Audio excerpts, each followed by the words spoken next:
There we go. We're live. Right on. What's going on, Tony? I'm okay, mate. You all right yourself? Same old stuff. There we go. $1,000,000 shy of being a millionaire. Hold on a second. I've got audio coming out of everywhere here. I'm okay, mate. You all right yourself? Same old stuff. That is coming out my TV for some bizarre reason. Hold on. What the hell is going on here? Why is that coming out my TV? That is coming out my TV. No idea what was going on there. For some reason, it was playing at my TV without even the stream being on my TV. I don't know. Yeah. But no, I'm good, mate. I'm good. Saturday night here in the UK, 9:30. My wife's gone out. I'm home alone. What else do you do but live stream? Risky business. There's a million and one things I could have done. I could have gone out myself, got blind drunk. No, I can't be asked anymore. I'll just sit in and watch TV. You know, Yeah. It's not like I was when I was younger. No. Hell no. Those days are gone. Long gone. Oh God, yeah. I mean, I don't know if you know as well. I own a music promotions, so I have a punk promotion here in the UK as well. And fucking, I can't even be honest with that at the moment. I mean, I've got all these fans contacting me constantly. I mean, have you got dates? Have you got slots? What venues have you got? And I'm like, just sort of sweeping it under the rug kind of thing. You know what I mean? Yeah, I'll get back to you. I'll get back to you. I've not done anything. I've not done anything. Oh, yep. The motivation dries up. Fucking hell, mate. Yeah, I mean, COVID killed it, and then it killed my motivation for anything after that. Yeah, and once you get out of it, you don't want to get back into it. You're used to not doing anything. It eats away at you, I'm telling you. Yeah. Like last weekend, me and a mate of mine, we went out to watch The Northman. Mm-hmm. It ended pretty early, so he said to me, what are we doing now? I don't know. I've not thought past this. I just thought about going to the cinema, and that was it. He went, we can go and have a few pints if you want. Yeah, go on then. Fine, fair enough. So we went for a few drinks afterwards, got a bit of food, and that was that. And I mean, normally for me, Friday and Saturday nights was always about going out for a drink, and even that's not the same anymore. You know what I mean? It's not the same environment or atmosphere. Or... No, we're the old guys. Yeah. You don't want to be the old guy there. And I'm telling you, like when COVID hit, I knew because real estate shot up when COVID hit because almost half the country thought they were going to die if they got it. Yeah. Immediately, like they would melt. So they, of course, were not selling their homes anymore.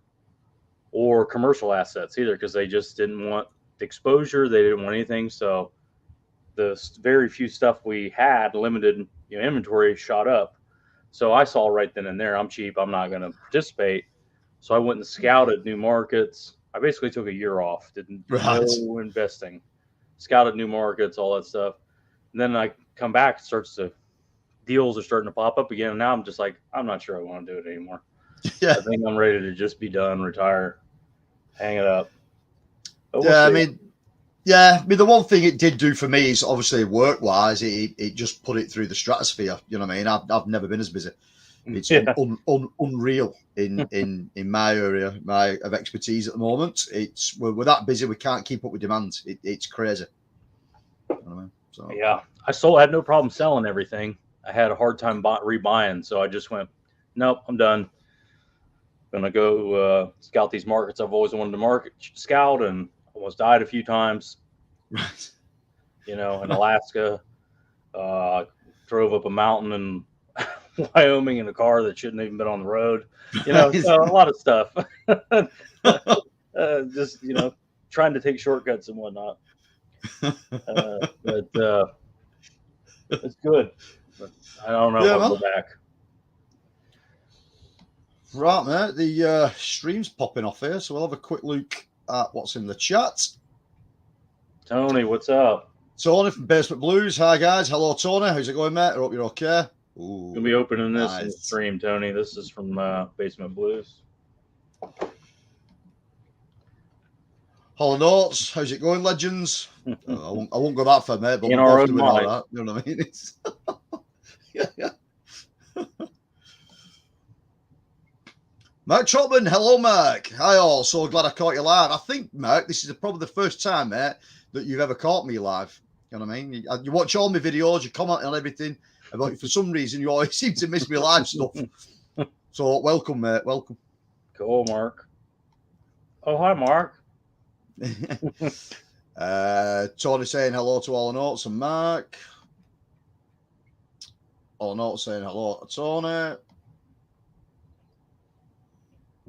Stream. Mark saying hello to Tony. Skulder 22. Hello, Skulder. How's it going, my friend? I hope you're okay. What's up, Skulder?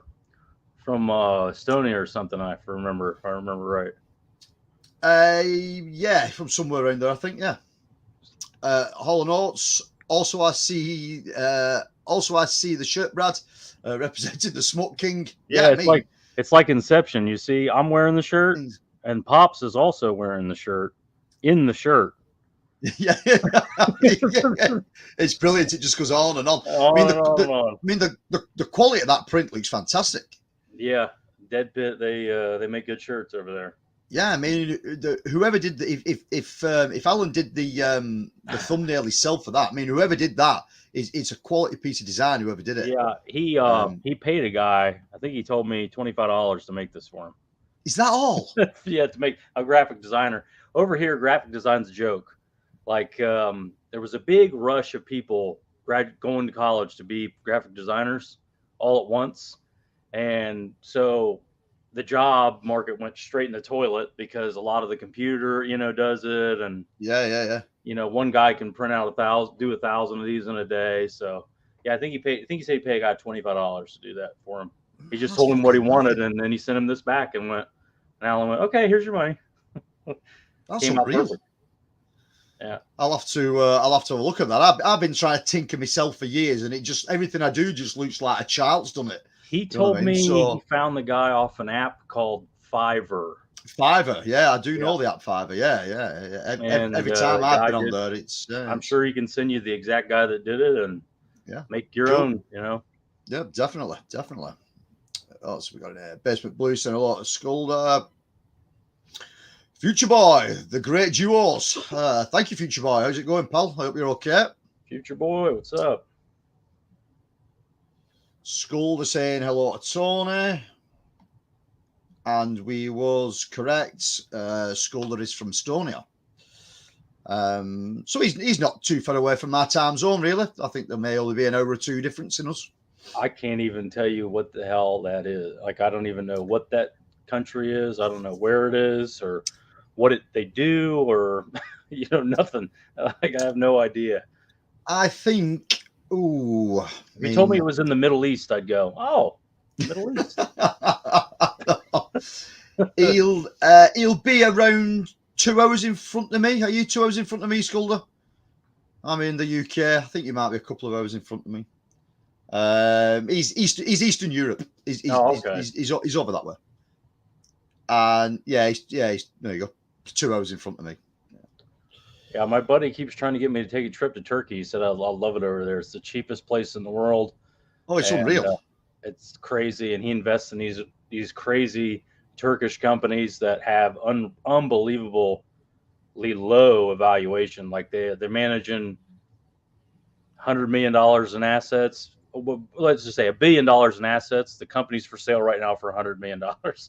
It's just like, and you can buy stock in it, and it's literally worth 10 times what you're buying. It's just nuts.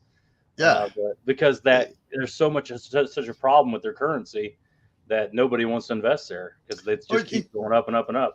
Yeah, it's unreal. It's like I say, if we holiday over there, so if you're converting British pounds into Turkish lira, like £100, you need a fucking wheelbarrow to move Turkish lira around. You're talking millions of Turkish lira for like 100 quid. You know what I mean? But it buys you unbelievable amounts of stuff. You know what I mean? Just from a holiday point of view, if you want a beer and a breakfast in the morning, it's costing like equivalent to £2. It's absolutely nothing. You know what I mean? It's. I'm gonna have to check that out. As soon as we don't have to wear masks on a plane anymore, I'm fucking going. Yeah, I mean, it's a lovely part of the world. I mean, I've heard it's a nice country, little sketchy, but I mean, it's yeah. whatever. There's a crime If element, from what I understand, an organized crime element, but whatever. I mean, if you like going out browsing or restaurants or bars or anything like that, it's great. But mate, you will get fucking murdered to death. I mean, everywhere you go, they're trying to get you in bars, get you in restaurants, get you in shops, and they just just do not leave you alone. I mean, it's just constant. Well, You know what I you mean? said you're going to Florida. You're going to have that there too. Right. There's so much competition. It's a place I wanted to mention. You're going to be near it anyway. You're going to be in Orlando, St. Augustine. Okay. Do a little research on that. It's a cool little touristy place, but they got a fort there, and it's a nice thing to walk around and be outside and stuff. If you want a break from the parks and stuff, go up to St. Augustine. It's a walking town, and they got a Spanish bakery there. It's killer. Cool. Right, mate, I've got a absolute stack load of obscurities and weird shit here. That's my. You just described my whole collection. I got this stuff here. I'm gonna rip this stuff open. Cool. And we'll see what's in here. Go on, mate. You go first, and then I'll do some. I'm gonna rip this disgusting embarrassment open first from Scream Factory, which is supposed to be a premier boutique label. Right. Their pride and joy, their products, and a flimsy ass bubble mailer. Real happy with these guys. Anybody sends their stuff in bubble mailers, please deserves a slap. Unsubscribe, block me. You see me coming in public, go the other way, because we're going to have a problem. There's only one title in here. I hope it's not destroyed, but if you'd like to hear more about the error in your ways of shipping and bubble mailers, check out my channel. You'll see all about it. Most definitely.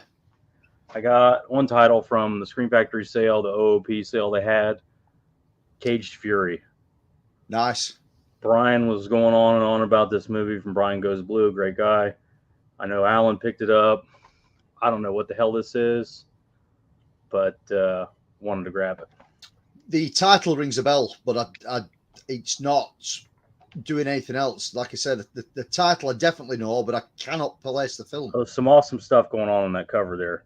But the thing about Scream Factory, once this stuff goes OOP, the price just goes stupid, like crazy. Ask Alan at Pop's Movie Dungeon. Even without a slip, they go crazy money because Scream Factory collectors are out of their damn mind. They have to have everything that they got, So an obscure title like this will be worth its weight in gold here very soon. But I won't be selling, but I got it. Yeah. This is one I wanted to ask you about. I'm glad we jumped on this stream. What about this movie? You seen this? I certainly have. I do own a copy myself. Yeah, I bought it from the Arrow sale, and I didn't even need to ask because I knew you probably knew all about it. But that cover art, they got me 100%. Yeah, it's great. I mean, the reversible on it is really good as well. It's the old VHS cover on the reversible. Fantastic film, really good, and the sequel's really good to it as well. The sequel, he's got a flamethrower. He certainly has. I've got a copy of it there. There you go. Okay, it's the Synapse release, right? 101 Films. 101. Okay. Yeah. It's a nice pickup as well. If you ever come across this one, it's definitely. I know Johnny speaks highly of this release as well. Nice poster in the reversible art, all the rest of it. It's cool, but it's a good film. Pretty much down the same lines as what the original film is, but a little bit of a spin on it. Typical Canon film, you know what I mean? It's. I got that Canon Films documentary from 101 Films, or not Umbrella, from Umbrella. Yeah. I haven't watched it yet. My player fucking blew up on me. My 2-month-old player, well, it didn't blow up. It blew a fuse, so I have to take it apart and all that shit. Which one was that? Is it the Go-Go Boys? No, it's not Oh. that. It's a different release. It's a Canon Films documentary, and it also came with a bonus film. It's from Umbrella. It's in one of these fucking There's two Canon documentaries. One of them where they pretty much had the sort of range to put out what they wanted to put out. And it just, you know what I mean, it paints them in a different picture. And then the other one's a completely independent one, which I think is the Go-Go Boys one. And that sort of sums everything up in a better way, to be honest. It's not sugar-coated. But all in all, you know what I mean, they're fucking jizzed some serious money over some films in the years and lost a fortune as well. I mean, they did good on some, but on a lot of it. I mean, I think at the end, Cyborg pretty much killed them off at the end. That was the last major production that they did. And I like Cyborg. I love it. They spent too much money on it. I love it. I think they had loads of problems, sort of during filming, and problems with actors that came in and out, and there was all kinds of stuff at the end. I mean, they were trying to make a film on a budget, and they managed to get Van Damme in there, and there was one thing or another. But I think by the time they finished it and got it to cinemas and that, I think it pretty much put the nail in the coffin for them. You know what I mean? I don't think they had any much money left after that. Yeah, that's a shame. It is. I'll do the top 3 off my stack here. And again, this is some obscure shit. If there's any Brits in here watching, if any of you guys have tuned into this because you think I'm going to show some cartoon stuff, you're right. I am going to show some cartoon stuff, but it's fucking weird cartoon stuff. So there's a company in the UK called Demand DVD, and they put some good titles out. And they generally pick stuff up that's not mainstream, that's a little bit forgotten, and obviously it isn't going to sell great deals, but they do a decent job of what they turn out. And they put 3 British cartoons out. They've been out a couple of years, these, but I managed to get all 3 together off one seller off eBay for absolutely nothing. I mean, I think the postage would cost me more than what the actual DVDs did.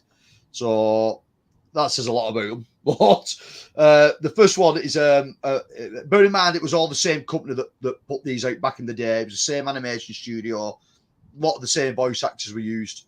But these were like mainstay of when I was a kid. So the first one is The Adventures of King Rollo, a crazy fucking cartoon about a king who should never really be a king because he doesn't actually know what the fuck he's doing. He's just a bumbling fool, really. But there's only 13 episodes to this. That's all that was ever made. So that's the full complete run of King Rollo. Nice little cartoon. It is what it is. Next one is the most annoying bastard dog in the world, and it was a thing called Tozer. There was 26 episodes done to this altogether, but this is only episodes 1 to 10. And again, it was the same company that did King Rollo that did Tozer. So that was that one. And then one called Victor and Maria, which no one ever fucking remembers. That is more obscure than any of them. But again, same production company, same animation studio. And again, they're nice little additions. They're all right for what they are. I mean, you don't see this stuff too often. And there's absolutely nothing to it. It's just bare bones kind of stuff. But again, just cheap nostalgia things that keeps my cartoon collecting at a premium, like, you know what I mean? We were talking earlier about some collectors that have sold their collections off, just so they could collect it all again, just so they could go out and find it all again. So it's fun to go out and make some pickups. And I was in, I don't know if you got them, but there's a company called Best Buy here. No, we don't have Best Buy, no. They're changing their format to go to a more large items. So they're no longer going to be selling physical media in the store. Yeah. I went into one, and then that turned into a second one and a third one to get the RoboCop 4K slip box. Okay, yeah. And I just really enjoyed it. Just going to the store, finding one that wasn't damaged, and just buying it. And then that shit is over with. I mean, it's almost over with, at least. Yeah, we still have what? Well, you've got Walmart there. We've got Asda. It's the exact same company. The same company owns both stores. Asda have really sort of slimmed the physical media section down now. I mean, I don't know what Walmart's like, but Same Asda's, yeah, virtually nothing. And then we've got another Walmart company. carries more DVDs now than Blu-ray and 4K. Yeah. Which is like, yeah, who the fuck is buying these? I don't know, but yeah, there must be someone. I mean, somebody must be buying DVD people are because buying it's them for sure. still selling. Yeah. So as they're not stocking much anymore, I mean, they've probably chopped their section down by a quarter. And then the other major sort of high street supermarket is Tesco. Their section is very, very small now. There's very little in there. And the other main sort of competitor on the high street, sort of grocery store wise, is Sainsbury's, and they've stopped altogether. They don't sell anything anymore. Yeah. But that's not a bad thing in the UK because we've still got HMV. Yeah. And I've done videos. Yeah. And I send you photographs all the time from HMV. And what's that's those three supermarkets not stocking much anymore has allowed HMV to take a foothold near us and in the UK in general. Because what the problem always was, supermarket prices were always cheaper than anywhere else. So HMV couldn't compete with the supermarket. Whereas now supermarket isn't stocking anything, HMV can pretty much do what they want. And if they're keeping it at the right price point, the place is fucking packed every time you go. You know what I mean? The trouble is the culture is so much different over there than there is here. Like, you have a shop, people get their things from shops. Yeah. And my country, everything is great distances away from each other. So everything is getting shipped directly to the house. So Best Buy is still going to be selling online, not in stores. Well, somebody like me and Tony, Basement Blues, where condition matters, we like to see what we're buying. And you can't really do that anymore here because nobody does that anymore. I was talking to Alan from Pops Movie Dungeon, and he was like, yeah, I don't care. I don't give a shit that Best Buy's not selling the shit anymore. I get my stuff online. I don't give a shit. He's not as particular. He's particular. Yeah. He's not as particular when it comes to condition. So he didn't, and that's how most collectors feel. It's just like, well, whatever. I buy all my stuff from Amazon anyway, or I buy all my stuff from that piece of shit over at Grindhouse Video or Full Moose, or whatever. I mean, I've got the option of Amazon as well but I don't like them as a company. You know my feelings on Amazon, the shit. I mean, even if I loved them, I'd still rather go to the store and look at 3 copies and go, oh, this is the one I want. This one doesn't have any damage or whatever. Yeah. Maybe they're all perfect. I don't know, but instant gratification. I got it. Like you would say, it's sorted. It's sorted. I'm done with it. I move on to the next title. Yeah, it's not just the fact that I've got somewhere to go to physically pick it up off a shelf and look at it and browse it or whatever. It's why I'm in the store. I mean, the interaction with the staff who are brilliant at HMV, the interaction with other punters that are in there that are buying the same shit as I am. You can have a chat and interact with them. Did you hear this is coming out? Did you hear that? Yeah. What's going on with this? Yeah. Did you get this? It's really good. Blah, blah, blah. Yeah. It's a good thing to do. You know what I mean? I've met a couple of people, obviously locally in my town, that's into the same shit as I am, and I mean that's a rarity. You don't always find people. People look at people like me and you now and go, "Why the fuck are you still buying this stuff? Why are you not just streaming it like everyone else?" You looked at like you're a madman for buying it now. But when I go to a shop like HMV and there's other guys perusing the boutique sections, you know that these guys are on the same wavelength straight away. So you can strike up a conversation dead easy. You know what I mean? A couple of these guys I've got on social media now. We ping things back and forwards to each other. It's good. You know what I mean? It's good camaraderie. It's and I think you miss that when you just online shop. You don't get it at all. You know what I mean? Well, we're all becoming recluses just in our, elaborate movie rooms. Yeah. Talking to you, Alan. That's why his movie room's so nice, because it's just gonna be him in there. Yeah. Let's have a look at this chat, because stupidly I've missed the chat for ages because I've had the screen on full. So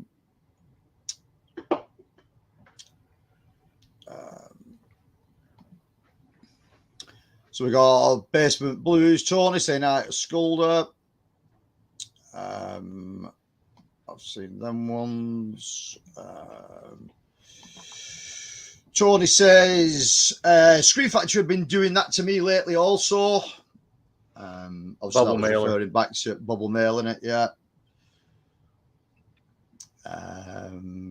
Joe Joker, howdy fellas. How's it going, Joe? Crazy Joe, we gotta get him on a stream. Yeah.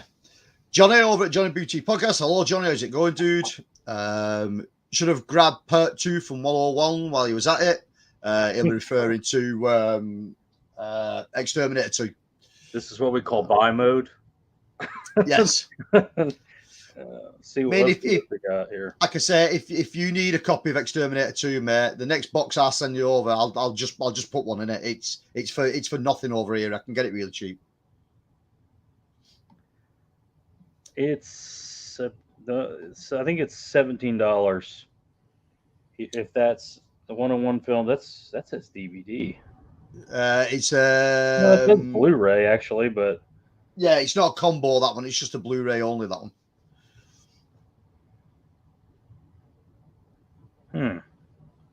Oh, that's the right thing, isn't it? Let's have a look. This. That's it. Yep. That's it. $17.99, I think. On the reverse art is. Yeah, that's correct. Yeah, probably just throw that wish list here. Johnny saying hi to Tony. Johnny says not to mention a death on the set. On the set, somebody died on the shooting of Exterminator, I guess. Yeah. And Skulder, I bought my very first Blu-ray from Best Buy in London, England. I didn't even know London had a Best Buy. You learn something new every day. And Skulder says Exterminator 2 is also available from Shout Factory. Yeah, because that. Yeah, the thing is with them 101 films, obviously the transfer will be someone else's. It won't be 101s. They never do it. So, excuse me, I don't think it actually says on the back whose it is. No, it doesn't. But the chance it may very well be a Shout Factory. Probably Synapse's transfer, and they're all using it. Probably, yeah. Likely. Yeah. I'll go with one more, Paul, then we'll have a look at what you've got. So the next one, hold on a second. What's that? The Skulder saying? The Skulder said Best Buy left Europe beginning of 2012. Oh, there you go. I don't even ever recall there being a Best Buy in the UK. So, you know what I mean? Well, they're actually changing their. I went to a new Best Buy, and their whole style is like a Circuit City. You probably don't even know what that's. H.H. Gregg, where they sell commission-based items. Okay. And I'm not even kidding you. There was probably 70 people working inside that store. Everywhere you went, can I help you with this? Can I help you with that? Right. 5 people in each department trying to work for sales and all. I'm just going, dude, this is going right in the fucking toilet, man. I'm telling you right now. Nobody. If I had Best Buy stock, I'd be selling it right now. Right. Going right in the fucking toilet. That business model. So. Obviously, people that's tuning in here know this is an 80s channel, 80s nostalgia channel, and I still collect DVD TV shows. And I had Series 1 for a while, and I can never sort of track down Series 2. And then one popped up in a local second-hand shop in the town where I live. So I grabbed it. I think it was about £8, something like that. And it is the complete second series of The Fall Guy. If you're not 100% sure of this show, Lee Majors plays a stuntman for hire, who's also a private investigator. Who says those two worlds can't work together? Stunt guy and private investigator. Brilliant show. Again, one of my childhood favourites. He's got fucking 4-wheel drive trucks jumping over wagons, and he's got all kinds of shit going on, but it is brilliant. Really, really good theme song to this as well. But I've been after this one for a bit and I could never find it. And then it just popped up. So quite smart how they put these in. They're on the big swing trays. Oh, that's nice. No stacking. So that's no stacking. So yeah, I mean, I'm an absolute whore for this kind of stuff. I've loads of it behind me from Knight Rider and A-Team and all that kind of stuff. So Fall Guys, one that a lot of people always forgot about, and it was like Saturday night primetime television in the 80s for me. It was a big deal, and Lee Majors is actually really good in it.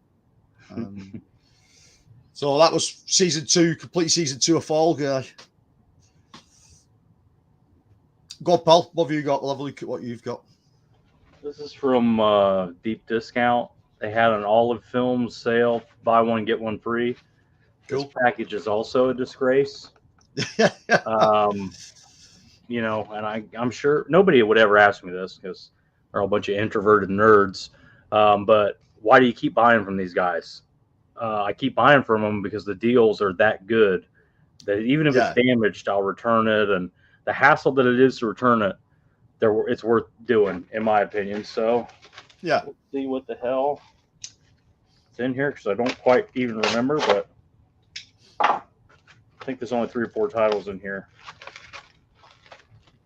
All right.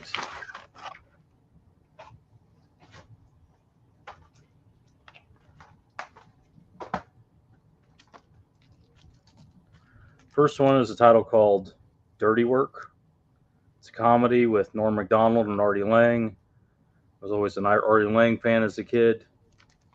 This is an R-rated comedy. They don't make these anymore. They don't really make comedies anymore. No, they don't.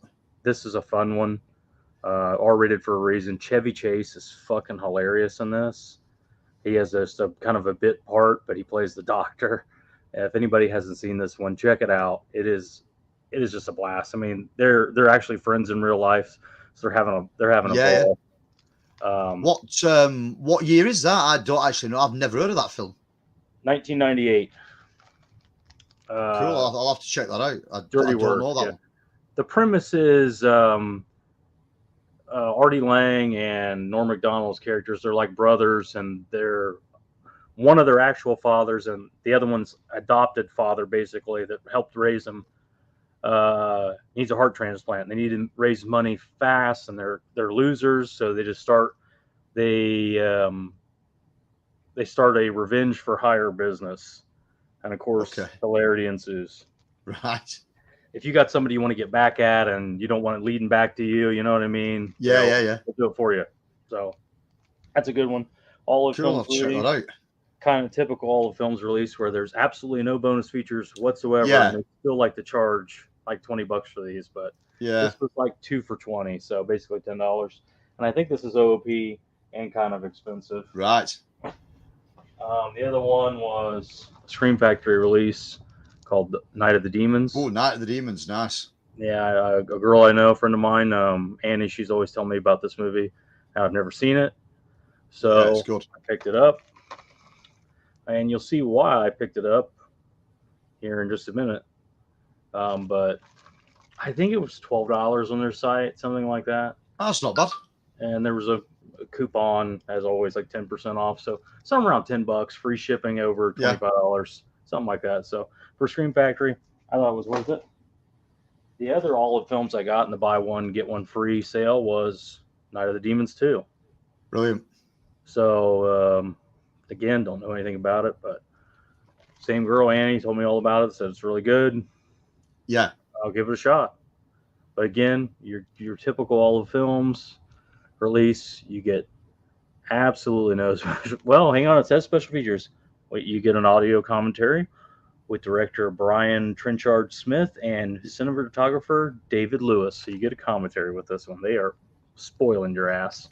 Pushing the boat out. Yep.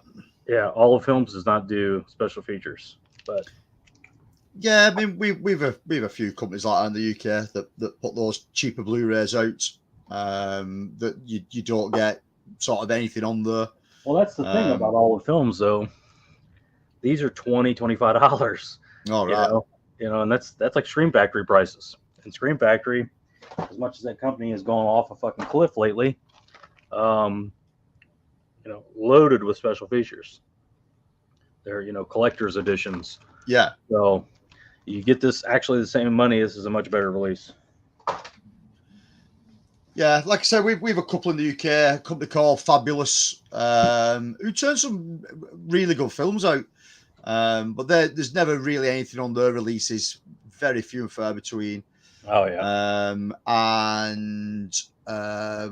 What's the other company called? Tony's in the chat right now going, open it. Yeah, yeah. Let me know if it's beat up. I'll get to it, man. I'll get to it. We're going to try Future Boy. Once upon a time, Fry's was a huge physical media store. Again, man, I don't know. I've heard of Fry's, but I know nothing about them. You guys don't even travel the country. You guys, if it's not walking distance, you guys aren't going. It's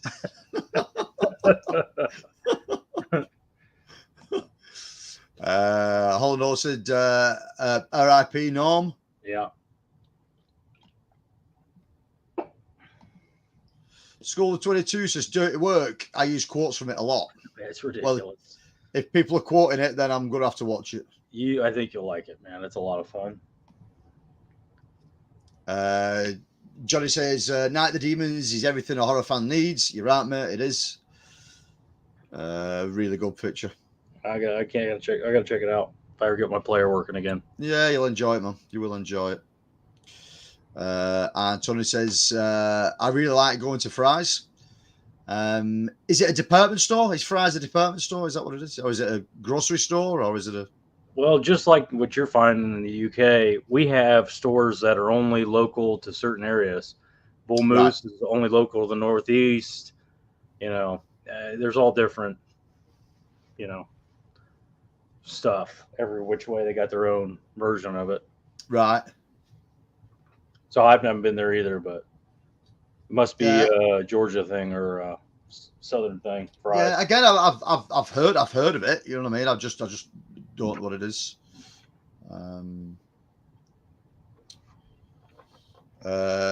Joker, I'm back, fellas. Sorry, being busy. Joker, man. You know what I mean? If you're watching one of my streams, mate, you've not missed much up to now. So it's.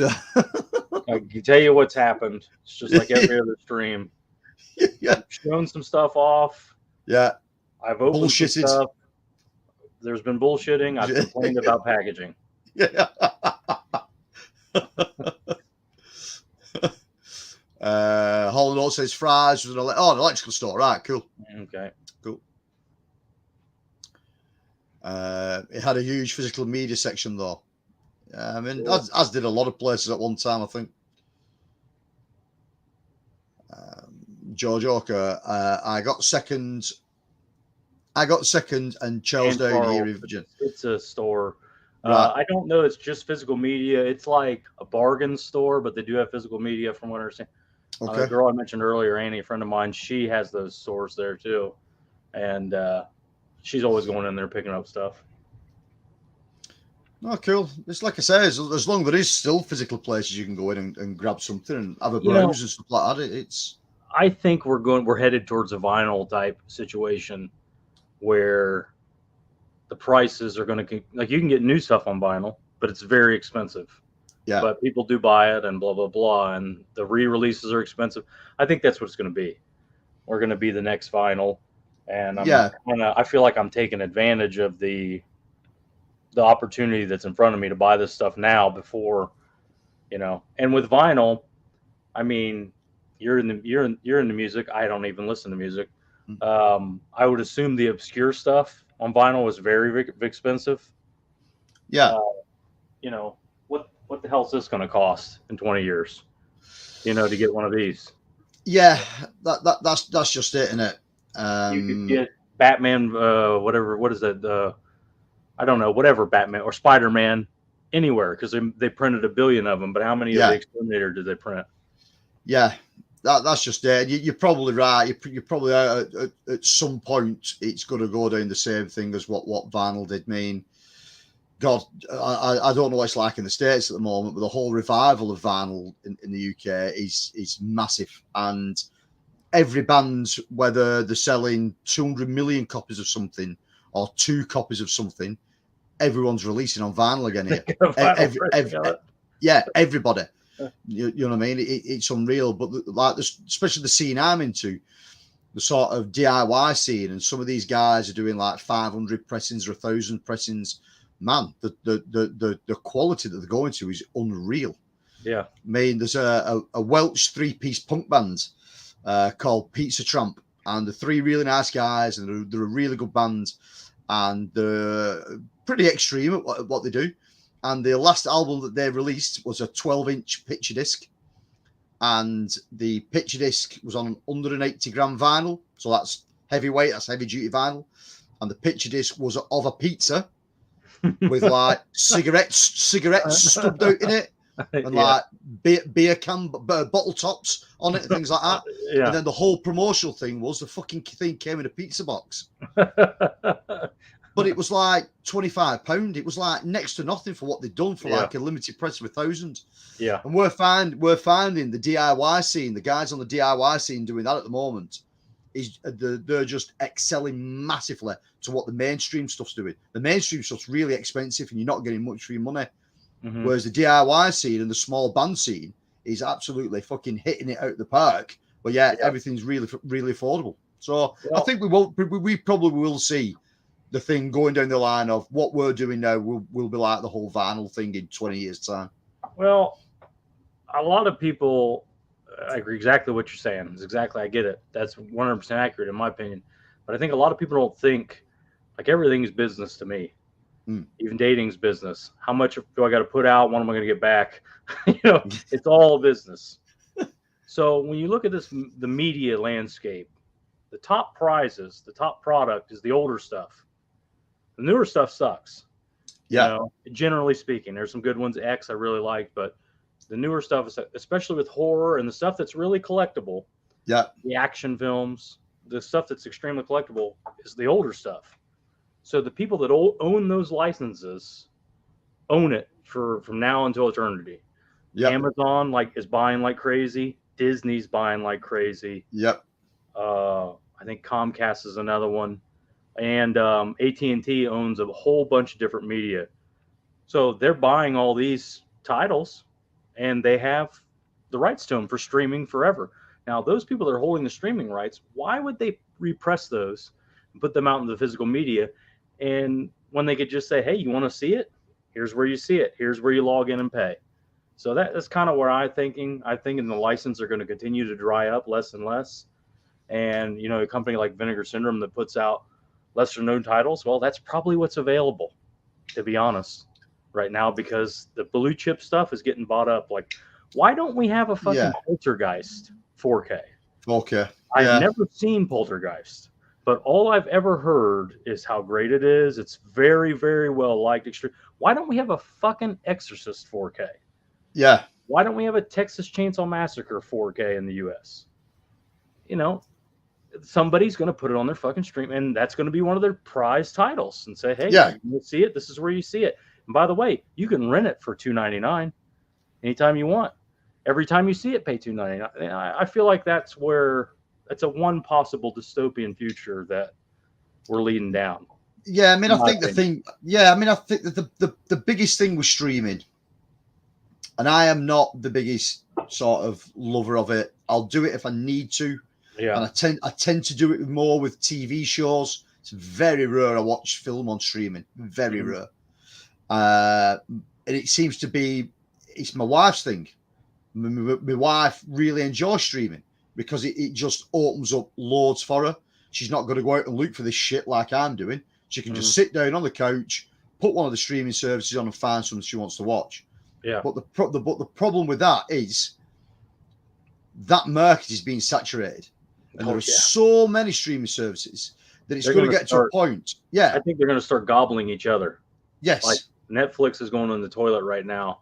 Yeah. Because they're losing subscribers right and left. Somebody like an Amazon or Disney will buy them and scoop all their titles. They'll have all their licenses and it'll all be on Amazon now. So sooner or later it'll get sorted out where there won't be 100 like we've got. There'll be 4. It's just like cable companies in the future where cable companies, there's only a few. There wasn't a ton of them. Now there'll be 4 or 5 big streaming services or 3 big streaming services. And once you get those titles, they're bought. They're yours. So that's the way it's a concern. And if I was Jeff Bezos and, some fucking creature from outer space, whatever the hell he is, would I waste my time with physical media for this niche of nerds? Or would I throw them on my streaming service and keep them there in perpetuity? Why would I sell it one time when I could sell it 1,000 times? 1,000 times. It's a brothel. Amazon, their media is a brothel. Why would you sell your whore for a one-time price for him to marry her when you could keep her and have loads of dudes hooking up with her? It just to me, as a business, it makes more sense to, like, why did they buy MGM? All those old Bond titles, all that shit. It's all going to be on there. They'll have a Bond month. Or something. You know what I mean? Those are the good. The good ones are already bought, and nobody gives a shit about the new ones anyway. No, not at all. But it's like I say, at some point it's got to give with streaming. It really has. It's going to shift for sure. Yeah, me and Johnny had a conversation the other night about 4K streaming. I mean, if people think that 4K streaming is the future, then people need to give their heads a wobble, because it's never ever going to be a thing, because no one's internet capability is going to push it at 4K like you're going to get 4K on a disc. Most average people who have got a 4K setup at home, whether that be a 4K TV or whatever, 4K Fire Sticks or any other way that they stream the stuff, is most of that shit ain't good enough to stream 4K. Yeah. Most 4K TVs that you're picking up for £400, £300, low budget to mid budget TVs, you ain't getting 4K off it anywhere. Yeah. You know what I mean? And you're never ever going to be able to stream 4K content. So a lot of it's missold. You know what I mean? A lot of it is, and the only way to get for true 4K content is out of a really, really good setup. You know what I mean? And using physical media. So you know what I mean? But do a lot of people that stream content care about 4K? I don't think they do. I mean, personally, people buying DVDs probably. Yeah. They just want the movie. Yeah, I mean, I don't really care about 4K. You know what I mean? I'm not out there chasing the stuff. So if people just streaming it, they probably don't give a shit about it. You know what I mean? It's title by title. Like Tenebrae's coming out on 4K. That's my favorite Argento. I'll be picking up the 4K. Yeah. I want the definitive edition, but it's not like I'm going, oh man, I look at some of these Arrow Blu-rays. They look better than 4Ks on some other 4Ks, some studio 4Ks. Yeah. Johnny's Boutique Podcast. Fry's used to have 50% off sales on Region A releases. Unfortunately, the company tanked, and now their buildings are horrible team. Well, it's giving something back to the community, man. If you know what I mean, it's capitalism. Yeah. School to 22. I received my first eBay package this week, and that seller had 2 lessons from Brad. Good. At least someone's watching Brad's videos. I recently sent a package to Estonia, so everyone needs to see those videos, mate. Jojoka, I got a mum and pops McKay's boots down here, down the street, a bunch of used physical media. Yeah, see, I'm quite the ambassador for used stuff. I very much like second-hand stores and things like that. Pretty much we're overloaded with them in the UK. They're everywhere. They're on every street corner in every town, major city. They're everywhere. So you can normally find some good deals on the second-hand market in the UK. So I'm all up for it. You know what I mean? I love trolling those kind of shops. Caveman Movies and More. Hey all. Hey Caveman, how's it going, man? I hope you're okay. Okay, man. Johnny says the average human spends anywhere from 6 to 14 hours a day staring at a phone, screen, or a tablet. Streaming is the future, unfortunately. Most folks are not going to go the extra mile to punch physical media. Yeah, you're right, mate. You know what I mean? Like I said, we've discussed this kind of shit before. And you're right. The average Joe public does not give a shit. That's why guys they're not like interested. weirdos like fucking Johnny, who's out of his mind, and me, we blind buy like crazy over here, because better to get it now and watch it later. And if you hate it, you can sell it. Sell it on, yeah. But I'm telling you, something like this, like I've never seen this before. But I want to check it out. I can tell you right now, once this is gone, it's going to be $80-$90 or something stupid like that on eBay. Yeah. So pay the $10 now, watch it. If I hated it, I'm sure I could sell it. Exactly. K-Man says you're absolutely right, Johnny. Scully says right now there are just too many people that don't have fast speed internet that's needed for streaming. You're right, mate. That's one big reason why physical media isn't going to go anytime soon. Yeah, I mean, I don't know what internet's like in the US or in Estonia or whatever, but here in the UK, it's so hit and miss. It's untrue. You know what I mean?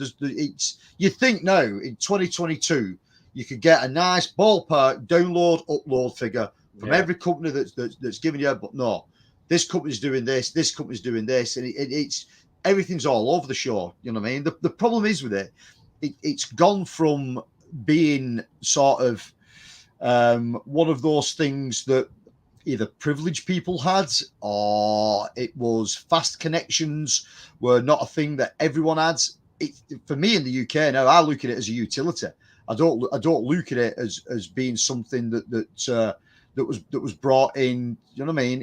It's a utility. It's up there with gas, water, electricity. It makes no sense, you know what I mean, for you guys not to have super high speed internet, because you all live in these tight clusters with each other. Yeah. Here in this country, it's such a vast country landscape. People live out in the middle of nowhere, and they were able to get pretty reliable internet.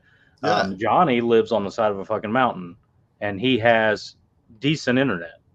So it's just a strange. I think we passed legislation here that it is a utility now, high speed internet, whatever that the determination is. Yeah, yeah. And it should be a utility. You know what I mean? You can't do anything without having internet anymore.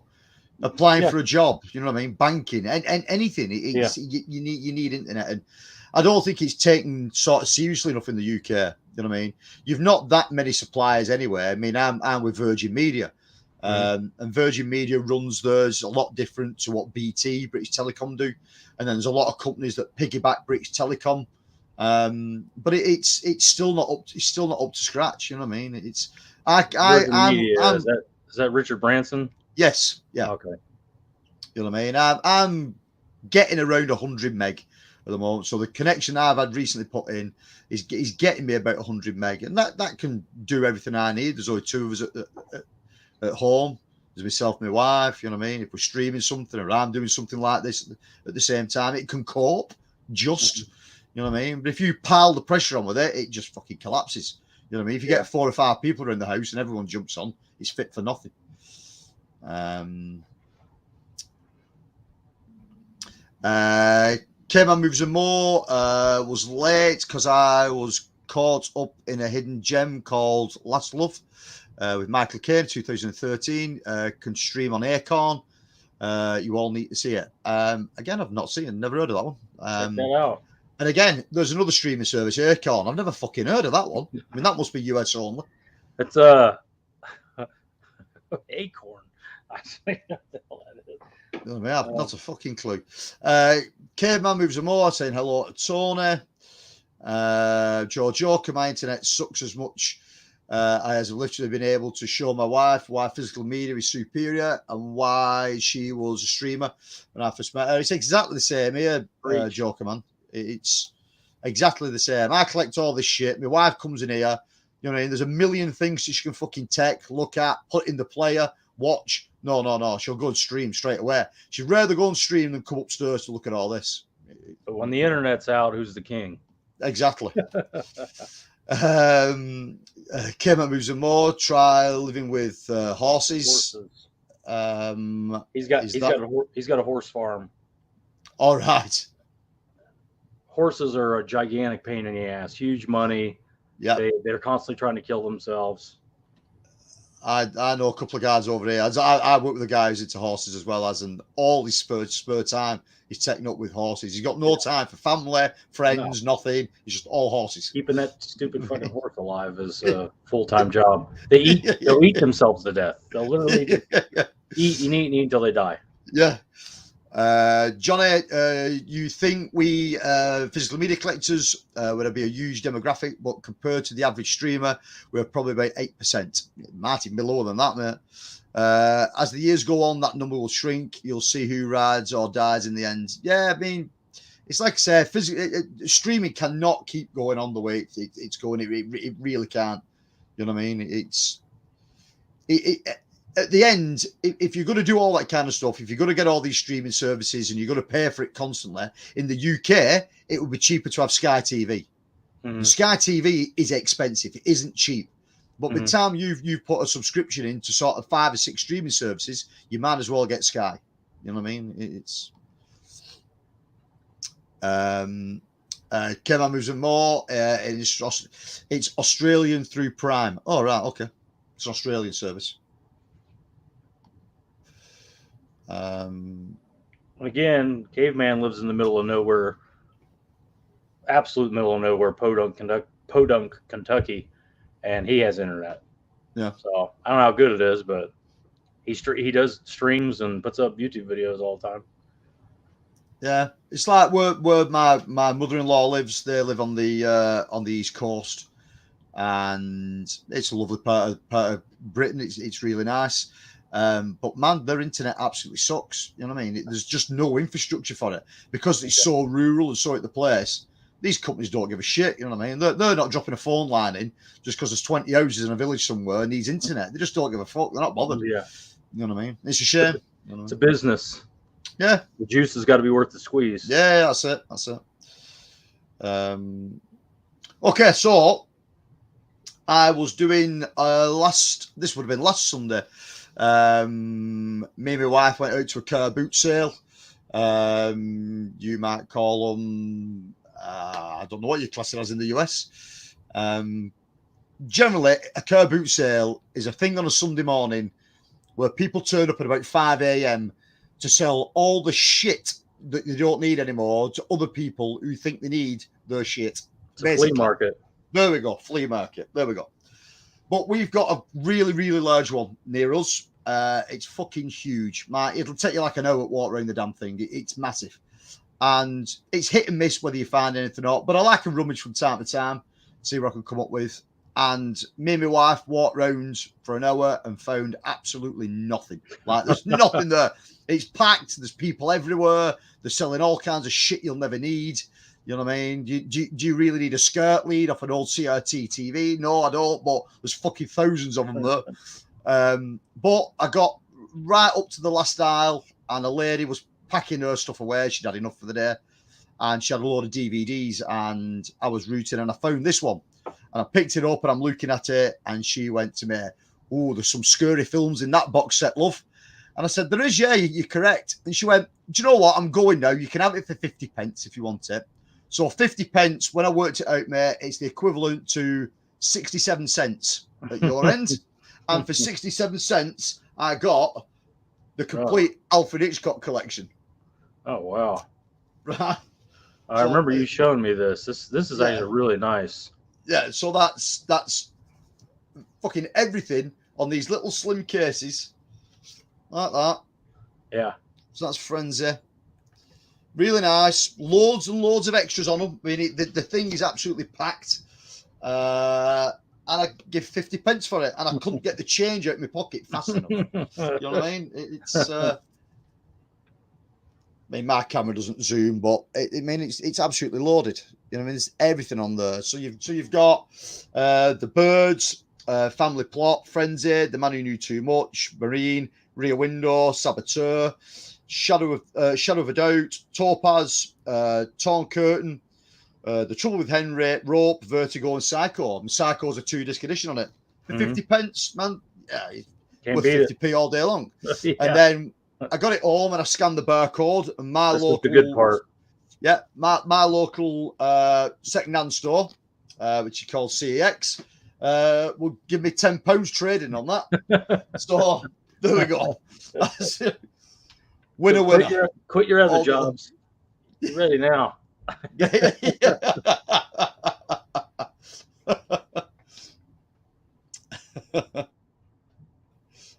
Back this chat. Where am I up to? There we go. K-Man says, we lost a donkey from eating twine. Used to bundle the hair. I would imagine that happens. You know what I mean? I mean, it's not an isolated incident.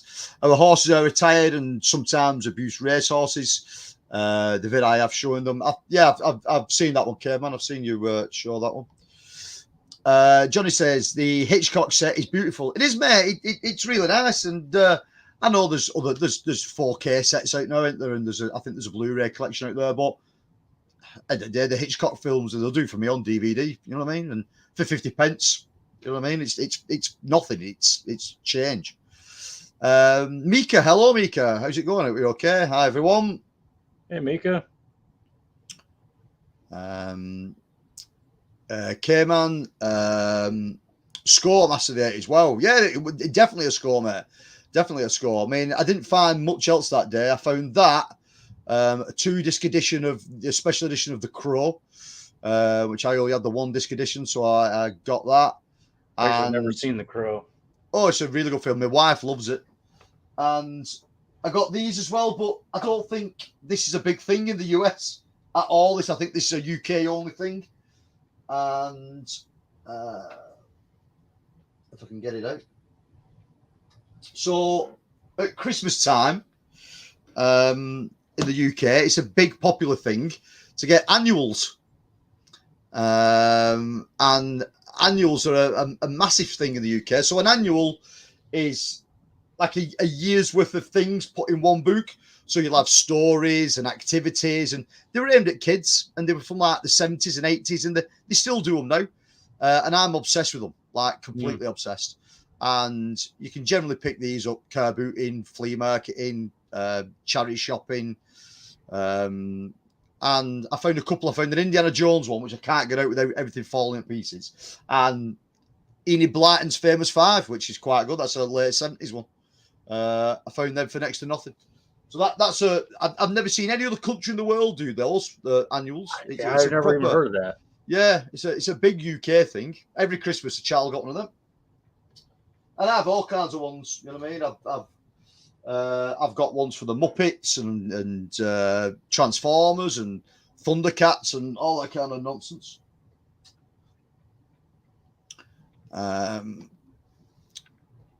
Mika's got the Hitchcock collection. It's really good, Mika. You know what I mean? It was a bargain. Johnny says 67 cents is a Brian Goes Blue kind of price. Brian Goes Blue would have heard whatever it was, 50p or whatever. Yeah. He would go, would you take 25? Yeah.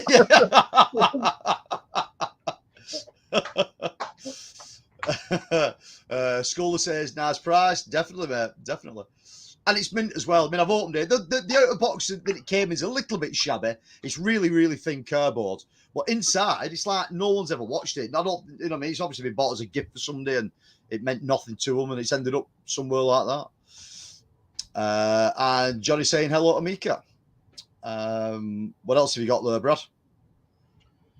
I got one from Tony. Everybody's on the Instagram going, hey, you still live? I don't know, check. I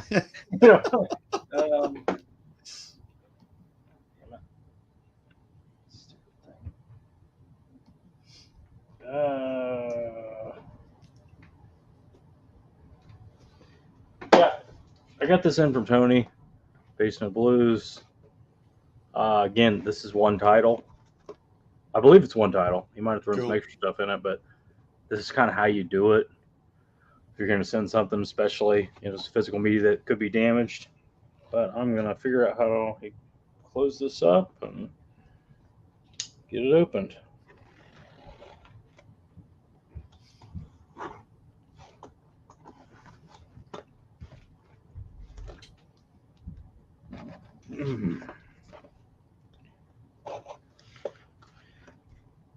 It's got every single seam here taped. Good. People like to leave these on the porch, let water get into them. Nice. Oh, he sent me some slips. Oh, cool. Red Heat, fantastic.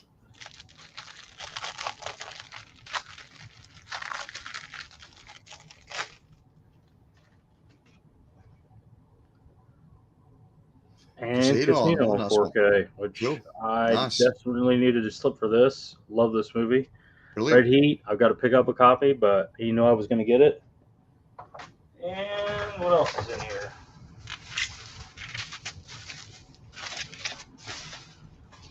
This is entirely appropriate because I know there's a steelbook in here. Yeah. And they damage easily. Very, very easily. It's one of the reasons I don't collect. This is what I bought from him. He had a second copy of this. Cool. Yeah, I've seen everyone seem to have jumped on it. There was loads of people seem to pick it up. 4K steelbook, Best Buy exclusive. And this is a really fun movie. From 5 years ago, maybe more, maybe 10 years ago. It's a fun movie. It's an homage to 80s horror films. Yeah, it's a good one. And he threw in a bonus title. He knows I'd never seen this movie. I was just talking about it. The Crow. Brilliant. Just so I could check it out. And That's I great. will definitely do that. The Blu-ray in the UK has been pending for about the last 18 months. And we don't have a Blu-ray copy of it over here. And it's apparently every time you check on it, the date's been pushed further and further and further back. And I've no idea why. Again, could only be a licensing issue. But it constantly gets put back. Great film. Great film. You'll enjoy I really it. appreciate that, Tony, and the slips. That's awesome, man. Like I said, the slips in this country, you could sell these on eBay by themselves. That's people pay money for these. So for him to just send me these for free, I really, really appreciate it, man. Yeah, no, that's cool. I mean, there is probably a market for them in the UK as well, but it's just me. It's personally, they do nothing for me at all. Never have done. Even when they used to come on DVDs, they never did anything for me. You know what I mean? They sat on my shelf. They got dog-eared. You know what I mean? They look a bit grubby after a bit, and then when I started with Blu-ray and they started coming on Blu-rays, they never did nothing for me at all. So.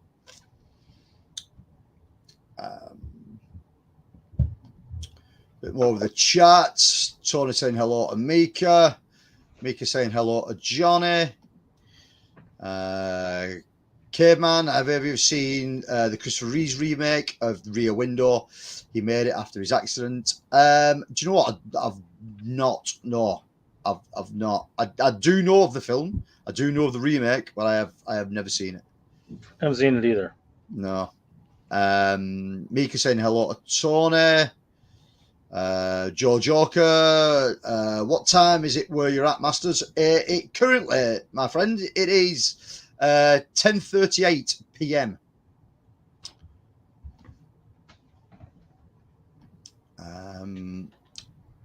Mika, The Crow is awesome, Brad. You'll have to check it out. It is really, really good. Yeah, I think that's really why good. Tony just sent it to me. He found out I hadn't seen it and went, you need to watch it immediately. Yeah, I don't know what I think it's up on my top shelf. I can't see it. Like I say, that it was a 2-disc edition DVD that I picked up the other day, and so you get the making of it on there, and there's a good documentary about Brandon Lee on there as well as. But I only ever had the single edition. But like I said, we've still never had the Blu-ray over here. All my package, Brad. Yeah. You'll finally get to watch The Crow. Yeah. Again, if you want to do a watch along with that, mate, I'll watch it with you, because it's one of those films that I can actually sit down with my wife, put it on, and she'll sit there and watch it with me. Those films are few and far between with her. Me and her, few and far between. K-Man, Tony playing Santa again. Yeah. Joe Joker, as this is going on, just got my Amazon ordering. Cool, Joe Joker. I hope you've got some good stuff. Skulder, Cacanium. That's from the Red Eat slip. Yeah. Slips are everything to me. Honestly, mate, I get it. I do get it. I do get why the community collects slips. I get it why you like them with the variations. I get it why Pops likes them. It's just my There's a weird number of British reasons ass. why. I get why you don't like them either, because Yeah, you got a lot of these. These don't Yeah. come with slips, but Nope. the reason a lot of guys like them, yes, there's more artwork, which is cool. It reminds you of a VHS, but the big reason is this right here Yep. on the shelf. Yep.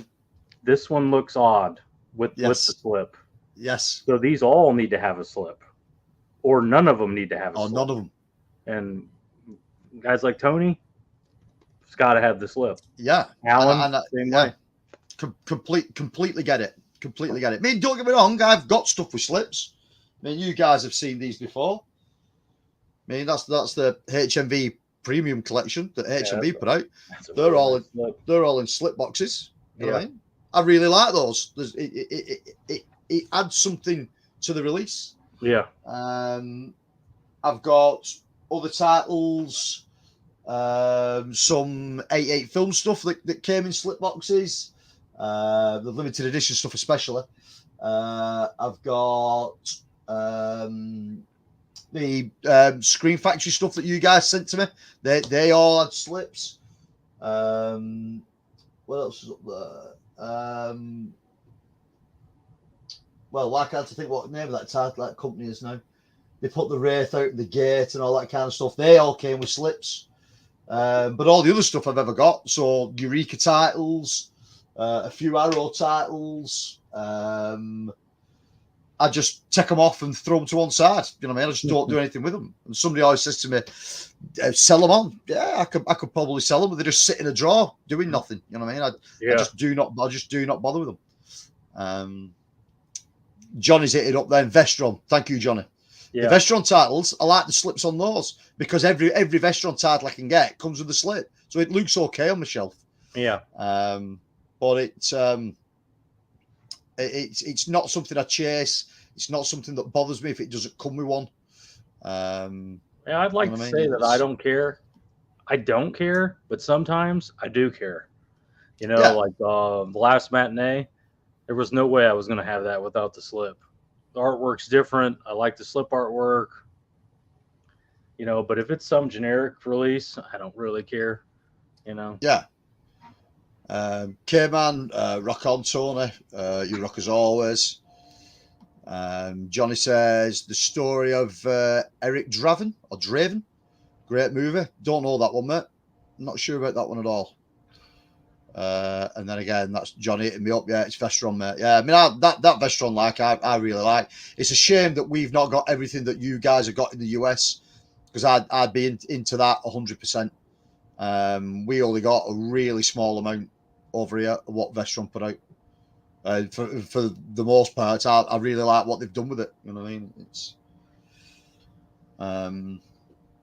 talking about slip covers. This is the pot calling the kettle black. Pick this up today, dead cheap, on sale in HMV. Prisoners of the Ghostland, Nick Cage film. That's that slip cover's really nice though. Artwork on that is really, really good. Oh yeah. Artwork's brilliant. The back, I'm not keen on this. Once you start cropping sort of bits of the film on the back of it, now that takes me out a little bit. But that's it's really good. Will I keep this? Will I keep this slip on? Maybe, because it's a different kind of box. The box that it comes in, obviously different artwork on the front. Yeah, the box is more Criterion looking, like the stuff that the 88 love these boxes at the moment as well. These Amray cases. Oh yeah, but I like the case that has the art goes the full length instead of like that. Yeah. So that stupid band at the top. Yeah, where they do this. You know, I like when it goes all the way to the top. Yeah. So you get some alternative art on it, and the reversible, which is the same as the slip. So this has been released pretty much like a boutique. You know what I mean? A boutique Yeah. release, even though it's not a boutique. The company that's put it out. I think Even the RLJE put it UK. out here. Right. Company called Elysian. They put it out here in the UK, but they've done a really good job Good with it. name for a boutique label. Yeah. And like I said, for £6, I couldn't turn it up. Yeah. You know, it's kind of funny. Like you mentioned the slipcover thing. I'm a Severin freak. I love Severin. That's probably the company I have the most releases of. I look forward to their sales. Hell, I just had my buddy Dirk pick up some shit off the Severin table at a fucking convention in Texas for me. He's shipping it back to me. I don't give a goddamn about their slips. I just don't. I don't care. There's some of them I'm like, oh, absolutely, but most of them I take the slip off. I think it looks better without the slip. It's a black case, you know. Black their case, artwork underneath.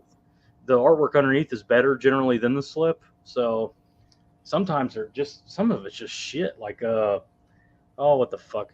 I'm blanking on the name of a movie, but it's like this weird movie about this secret society. And anyway, Delirium. The slip for Delirium is dog shit from Severin, but the artwork underneath is killer.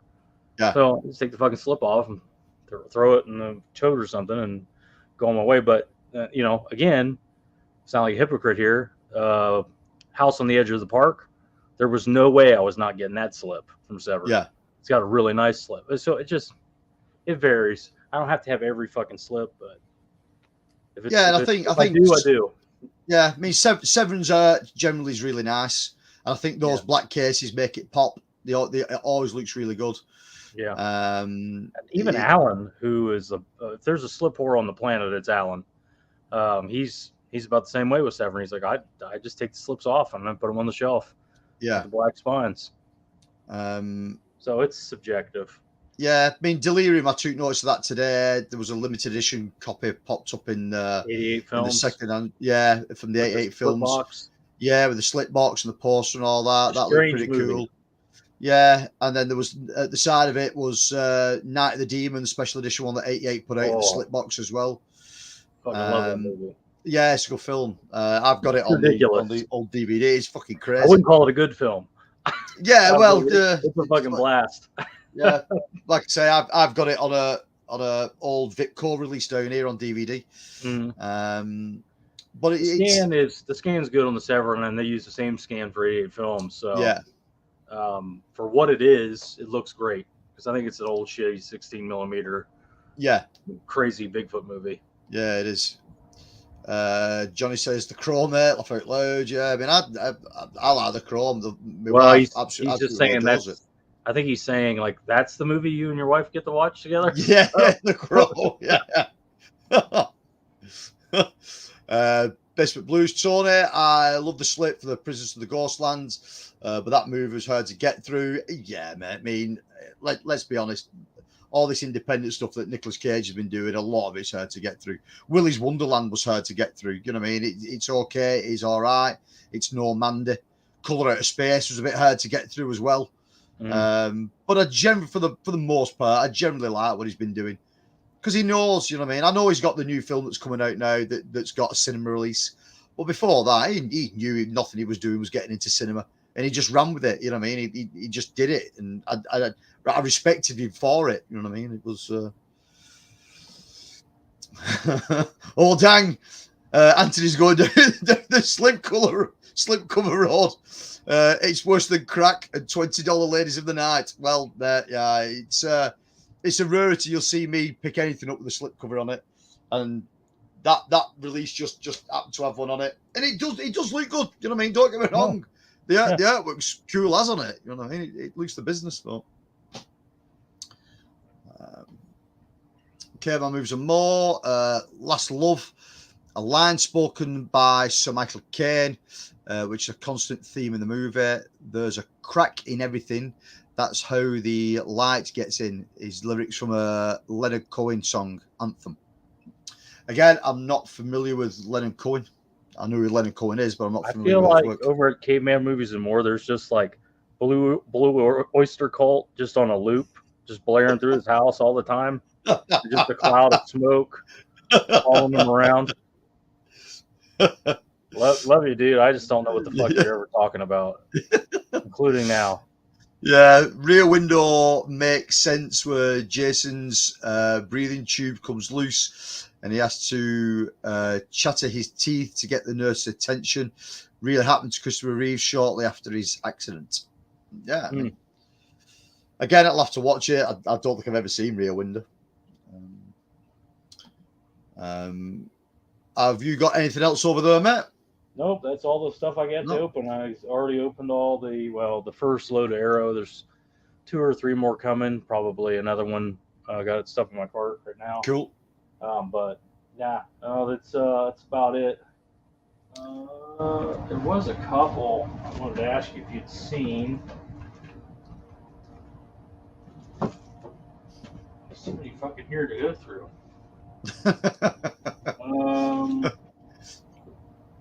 Yeah, I don't remember which ones. I know I wanted to ask you about the Executioner, if you've seen that. Yeah. But I don't remember what the other ones were. Yeah, but I've still got a stack of absolute nonsense here that I've picked up today. Let's see it. Again, these were all from two. It's the same store, but in 2 different towns. So the company called CEX. Anybody in the UK will know the company.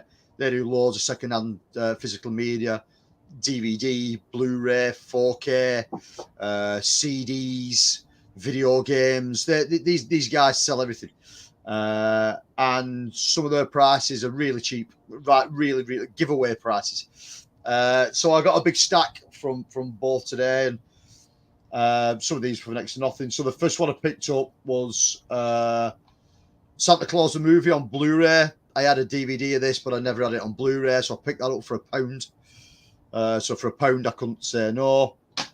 Again, I don't know why I never had this on Blu-ray, knowing my channel and the shit I'm into, but I didn't. And this is a really crap release of it. Could do with a better one in the UK, and that's Teen Wolf. I fucking hate that cover.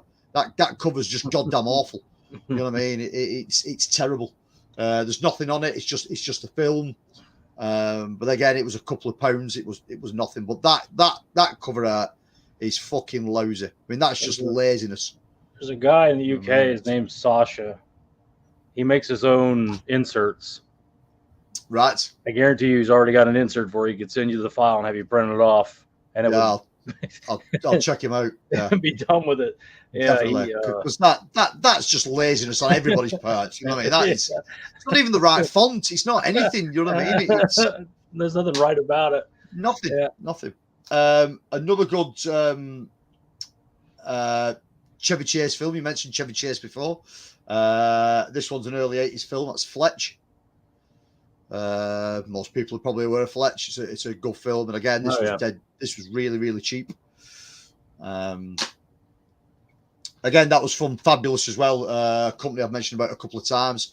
They always turn loads of this sort of 80s gold stuff out, and you normally get a few special features on. There's not much. There's a making of on there, a bit of a featurette, theatrical trailer. Favorite Fletch moments on it, so you get a bit of something on there, but they're generally quite cheap, normally about the £9 mark when they come out. So I've got loads of these fabulous releases. They've done some great 80s and early 90s titles. Another one that I had on DVD, and I've just bought this in just to put it up to Blu-ray. That's Hocus Pocus, the anniversary edition of it. Again, my wife likes this film, and I quite like it as well. I want to say guilty pleasure, but I don't think there's any such thing as guilty pleasure. You either like something or you don't, and that is it. Yeah. It's that thing with me. All my shit's a guilty pleasure. Yeah, it's. You know what I mean? Be a guilty pleasure for somebody. You don't even admit you like this shit. Yeah, and the big find from the day for me was I had number 2, but I didn't have number 1, and I've been after this for ages. And it is Cannonball Run. Oh, yeah. These editions that were put out were fucking brilliant. You get, if Johnny's still watching, Johnny, you get a nice little booklet, mate. Oh, my God. Johnny will be creaming his pants over that now. The fucking book I can read while I watch the movie. Yeah. It's about, it's about a dozen pages, if not a bit You more. should see the fucking books that he buys too. Like he's like, I got this book on Cannibal Holocaust. I'm gonna read it while I watch the movie. The book is like this. You would be holding it up, you couldn't even see anything else. Man, I'm a sucker. I mean, if you look behind me, I've got fucking Ghostbusters books. Yeah, they're huge. It's just like, Aliens books. Star Wars I get stuff. it. Just the theory behind it is like, I'm gonna read this. I'll read along as I watch the movie. I couldn't do one, let alone the other. I mean, I just don't know. And the thing is huge. How are you gonna see around it? I don't know.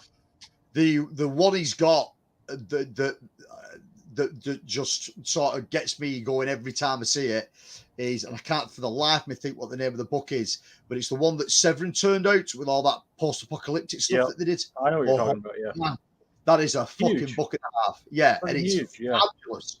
Yeah, fabulous. There's a rollerball and all the Italian rip-offs and all that stuff. Yeah, I mean, that kind of stuff, I love that kind of stuff anyway, but that book's great. But it was like, I think it was only a Severin release, and it's just goes for daft money now, I think. Yeah, probably. So that was the rest of the crap I picked up today. Let's catch up with this chat here. Brad with the Blue Oyster Cult and Police Academy playing in the background.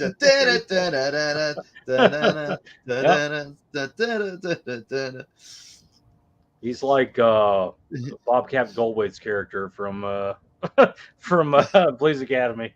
Yeah.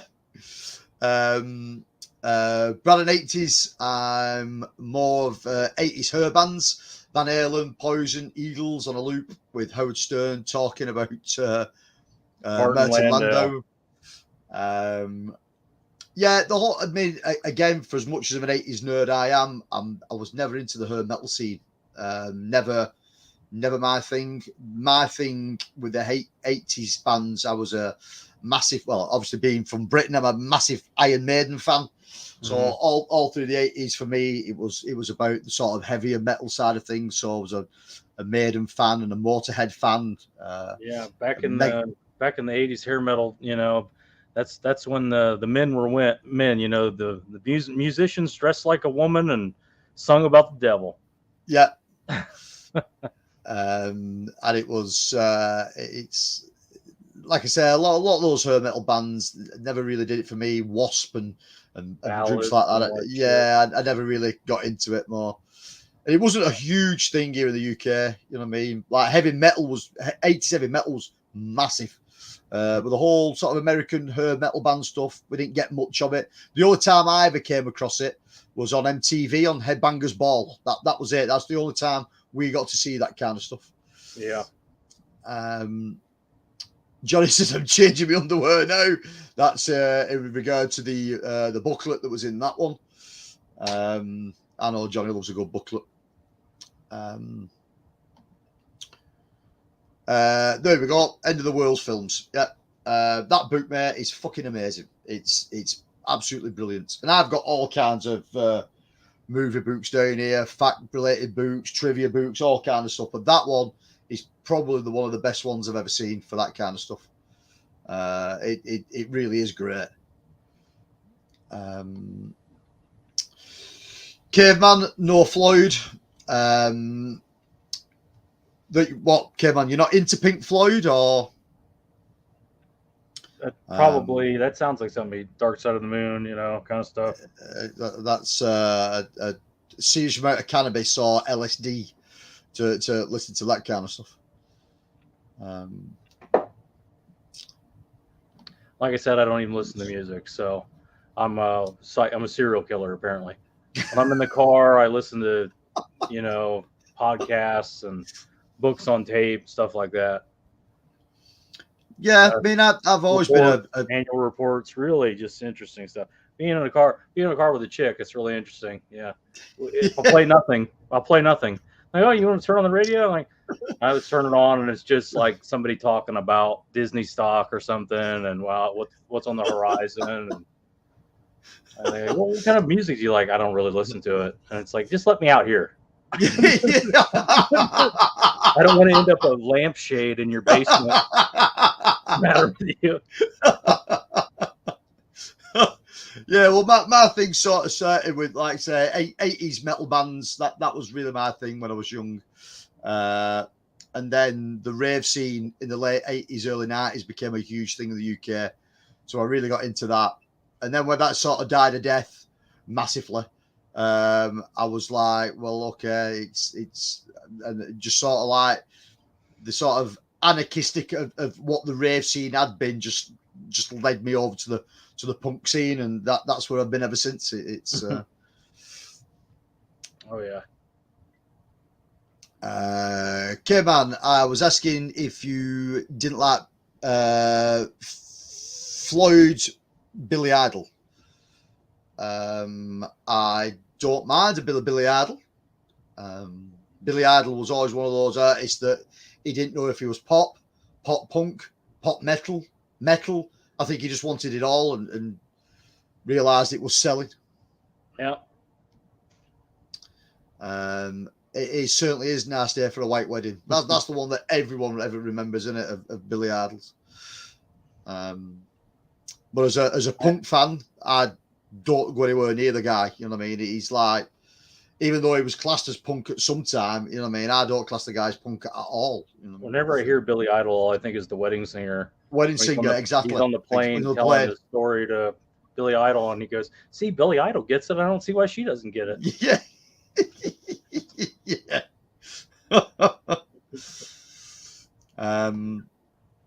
So that's it, mate. That's the stock of stuff I had. We got it. Yeah. There's more coming, but I expected more to be here today. I'm glad Tony's package got here today. But yeah, that's all I got in. But kind of this is not even a haul for Pop's Movie Dungeon. You wouldn't even do a video if you didn't get at least 15 titles. Yeah, I mean the title of this video actually summed it up. Random pickups on an unboxing. You know what I mean? It's whatever was in there. That's what it is. It's already got titles going to my new address, so they're already going. They're already going to the new address. So, shit, I might have sent the Arrow shit there for all I know. Right. Who knows? But like I said, mate, when your Arrow stuff comes in, give us a shout, and we'll go through those Arrow titles, mate. Because like I said, I've loads sat here that I've not shown yet off the Arrow sale, and we'll do an Arrow pickup sale if you want that. We'll have a look through what I picked up and what you picked up. I'm probably going to put another order in today. I'm going to sit down with the laptop and go through it again and make sure I didn't miss anything, because the shipping even from the UK is pretty reasonable. I have 3 or 4 titles on my card, and the shipping was £8, so that's like $10 US, something like that. It's really not bad. Yeah, it's really, really good. That, I mean, even if I was to pick those titles up for you in store and then post them, the postage would cost me more than. I mean, that box that you got, you know what I mean? It's for me mailing that one title to you the other week. I mean, that cost me £18 to mail one title out. So, you know what I mean? For what how much was the shipping on the big box? 25. That wasn't even all of it. There's 3 more titles, and it was £20, I think. Yeah, I mean, it's to ship all of them, and that's 3 shipments now, 3 or 4 shipments.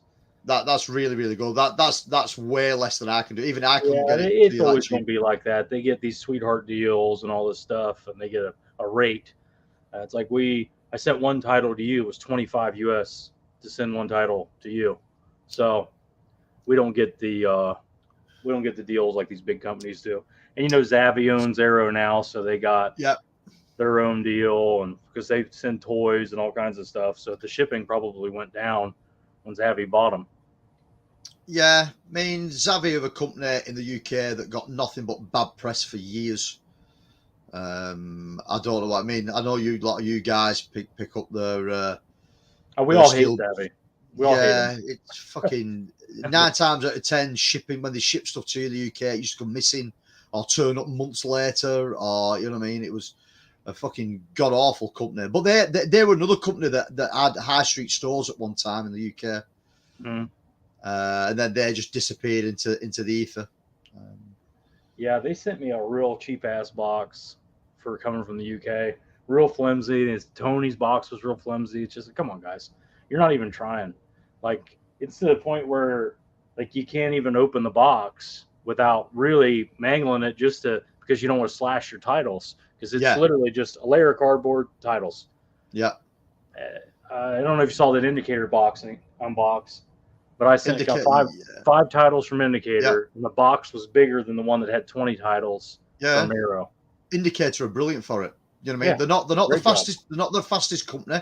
You know what I mean? The mailing system wherever they work, where they're based, it's pretty slow, but they do a really, really good job with it. If I get this in and it's smashed, this is a UK edition.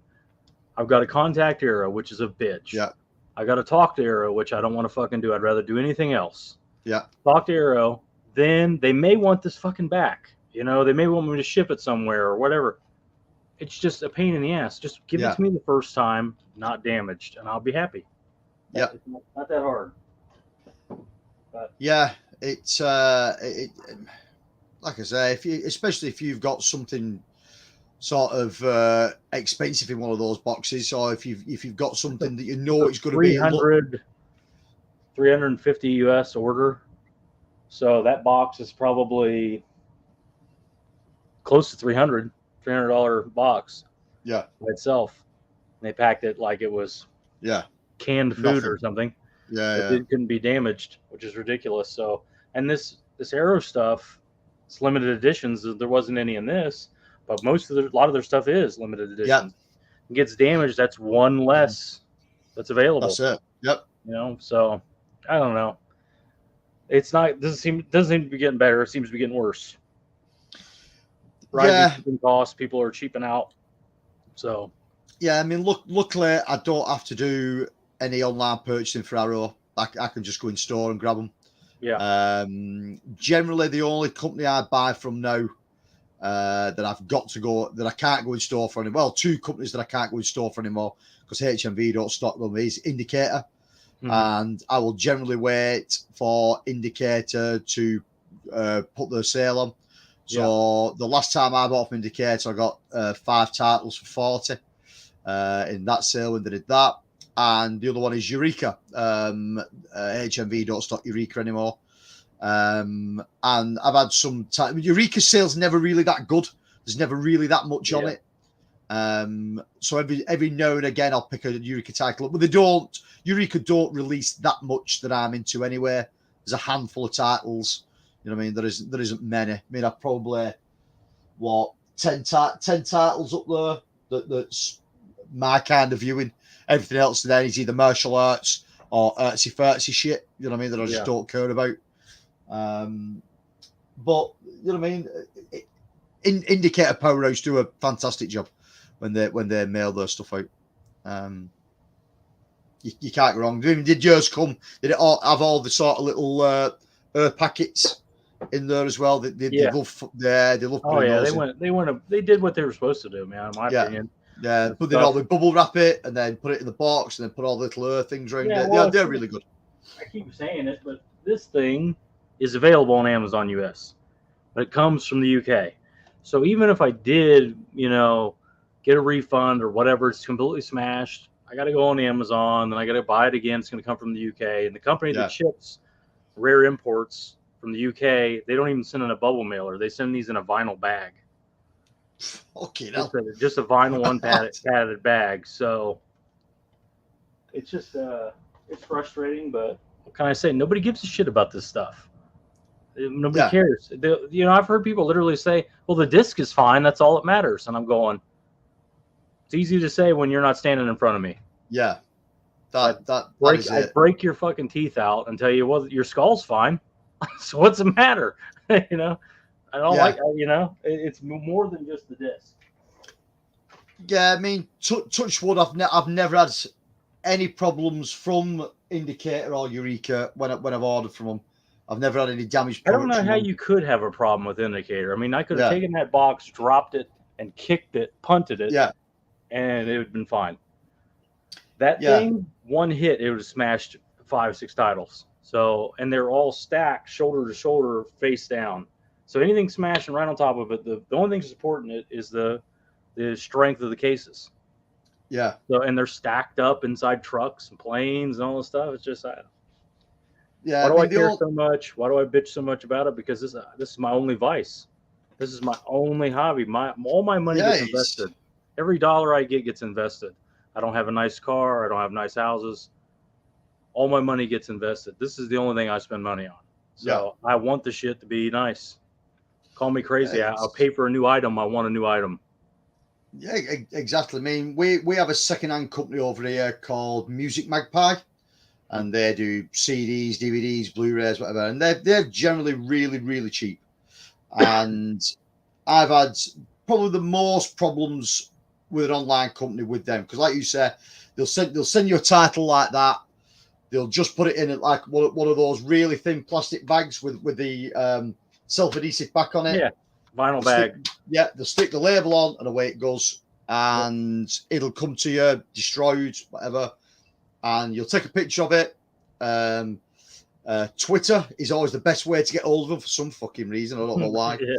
And you get on Twitter with them. You'll tweet them. You'll send them a picture of it, and they don't give a fuck. They'll just send you another one. They're not bothered what you do with that one. I mean, they must have warehouses stacked full of this shit that they've paid peanuts for, and then they'll just send you another one out, but send it in exactly the same way. Yeah. You know what I mean? And then the next one might come, and that's obliterated as well, and they'll just keep on sending you it so you get one that you're happy with. That's a whole different business model. These are boutique products that we are paying boutique prices for, and they come shipped just like what you're describing for a discount bulk buy type. Deep Discount is a piece of shit company as far as their shipping goes, but it's called Deep Discount.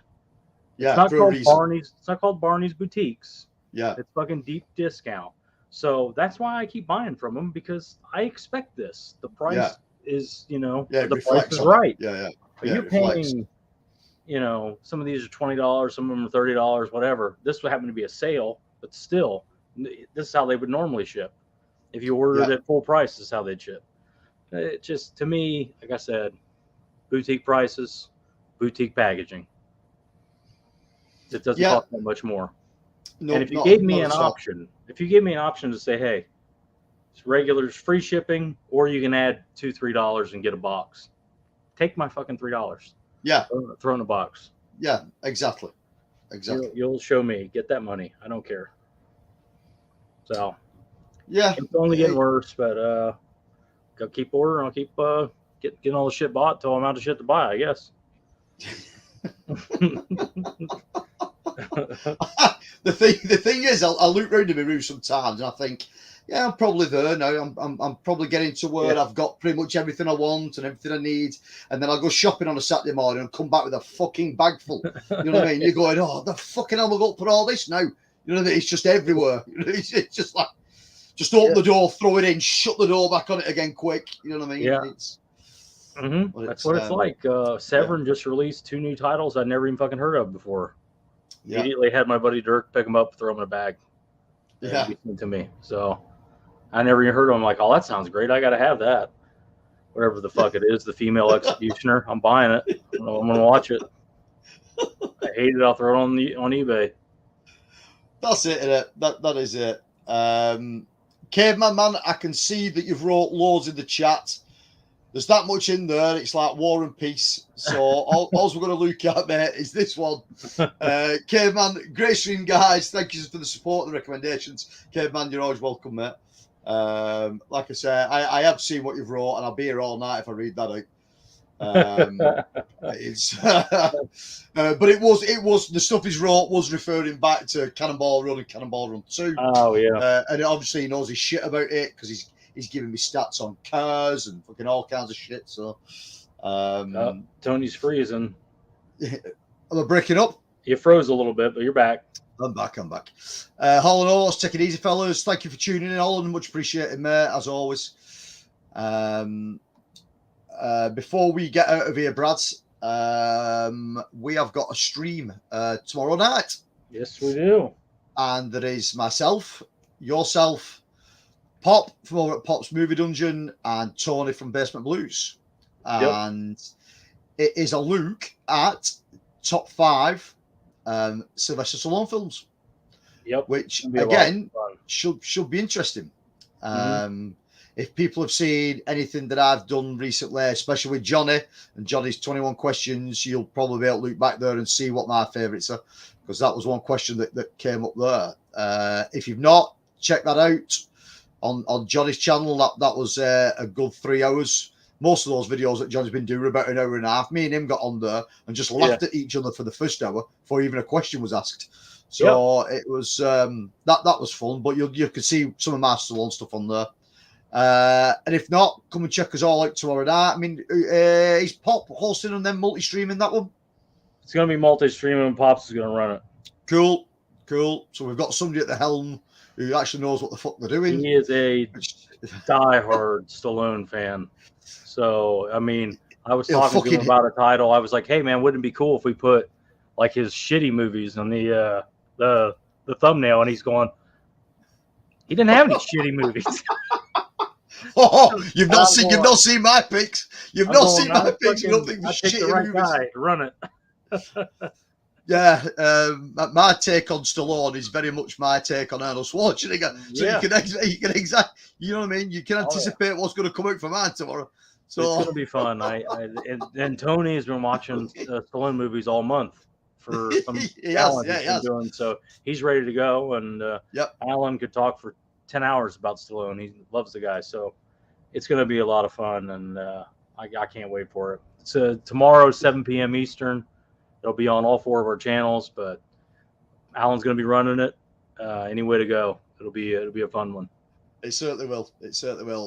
Johnny, much love, fellas. Cheers, Johnny. Thanks for tuning in, dude. We'll speak soon, pal.